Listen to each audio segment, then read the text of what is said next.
किरण किचनमध्ये आपल्या सर्वांचं स्वागत आहे. तर मी आज कारले बनवणार आहे, भरलेले कारले, जे कोणाला आवडत नाही पण तरी पण लोक हे खूप आवडीने खातील अशा प्रकारे मी बनवणार आहे. तर तुम्ही सर्वांनी हे बघा, असे मी कारले घेतलेत आणि 2 भाग केले कारल्याचे.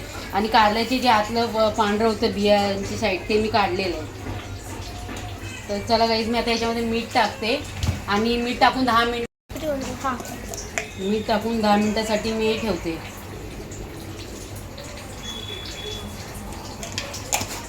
10 मिनिटासाठी ठेवते. 10 मिनिटासाठी हे मीठ टाकून याच्यामध्ये ठेवायचं आहे. म्हणजे हे कारले मी थोडंसंच पाणी घेतले आणि हे कारले मी एक वाफवणार आहे, फक्त एक शिट्टीमध्ये बस.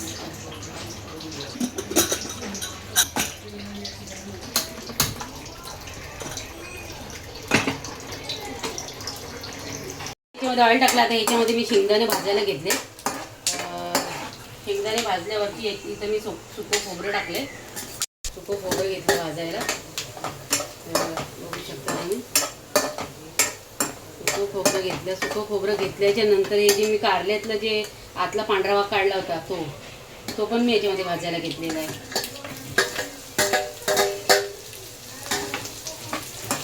बघू शकता तुम्ही.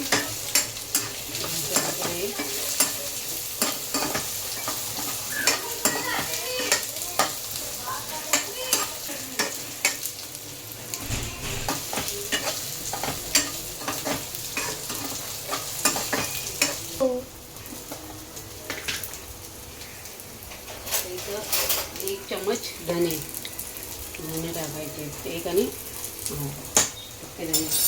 आणि त्याच्यानंतर ही कलौजी येते, पंच बोलतो तिला काहीतरी.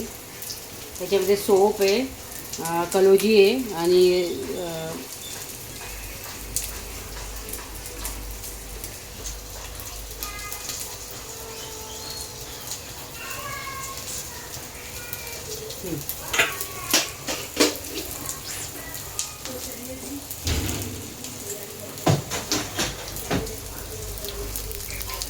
थोडीशी खसखस टाकायची, थोडीशी खसखस.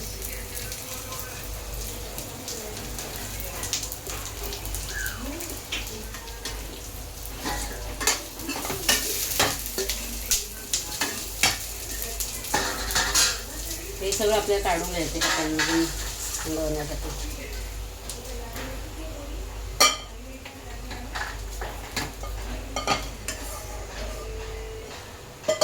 तर बघा गाईस, हा जो मी मसाला बारीक केला होता त्याच्यामध्ये थोडंसं लसूण घेतलं, थोडंसं अद्रक घेतलं. आणि हा मसाला मी मग अशी भाजून घेतला होता तो हा मसाला मी इथे टाकते. टाकलं तर हे चिंच आणि गूळ ह्याचं पाणी आहे. चिंच आहे याच्यामध्ये, चिंच आहे आणि गूळ आहे, असं या चिंच आणि गुळाचं पाणी आहे. टाकलं आहे मी त्याच्यामध्ये. त्यामध्ये मी तिखटवाला माझा काश्मीरी आहे, तिखटवाला लाल मसाला टाकते. एक आणि 2 चमचे. नंतर मी याच्यामध्ये टाकते हळदी पावडर.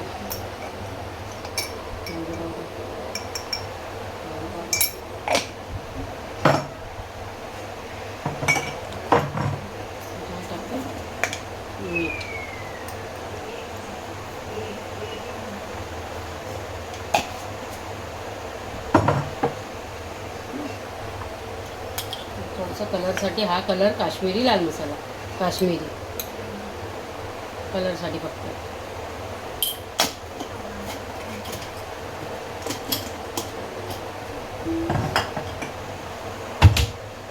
याच्या पण आहे थोडंसं दरदर, म्हणजे थोडंसं असं जाडसर वाटून घ्यायचं आहे. म्हणजे एकदम बारीक नाही वाटायचं आपलं, थोडंसं जाडसर वाटायचं.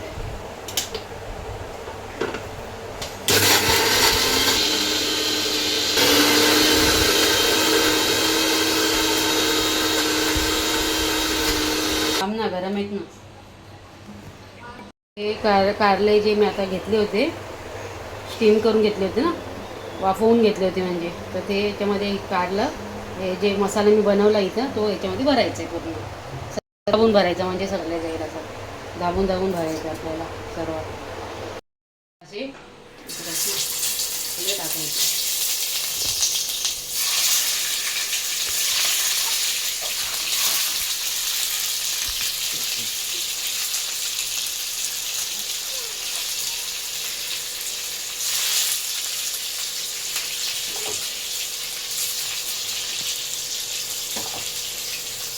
राहिलेला जो मसाला आहे तो सगळं याच्यामध्ये सोडायचा.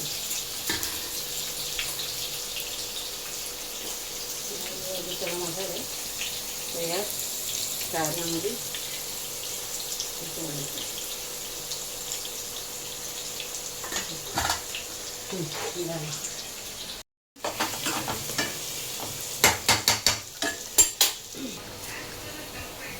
थोडीशी कोथिंबीर